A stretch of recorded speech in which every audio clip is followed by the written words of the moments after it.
Before Isis, before Hathor, there was Neith. She was older than the sun god Ra, older than the gods of the sky and the earth. To the ancient Egyptians, Neith was the mother of all things, a creator goddess who needed no partner, no consort. She simply existed, eternal and complete. They called her the First One, the great cow who gave birth to Ra, and the weaver of the world. She wasn't just a goddess of war or hunting. She was the one who spun the very fabric of reality.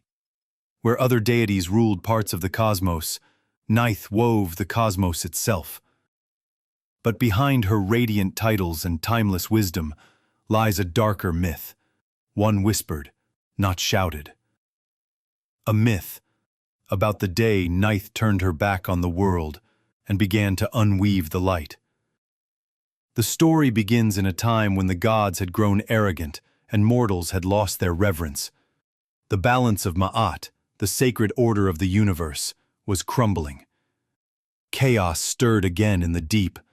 Neith watched in silence. She saw her creation faltering. So she withdrew. No words, no warning, just silence. And then she began to weave. But this was no tapestry of creation. This was a web of endings. From the sky above, Neith spun threads of divine silk, gold and black, soft as wind, sharp as fate. She stretched them across the heavens. Each strand was a stitch in a cosmic veil. Soon, the sun itself became caught. Ra's chariot no longer crossed the sky. Daylight disappeared. The world was cast into endless twilight. The gods panicked. Without the sun, crops withered. Time stopped flowing. The people wept. They pleaded with Neith to undo her weaving. They offered prayers, sacrifices, temples, but she did not answer. It was Thoth, god of wisdom, who finally understood.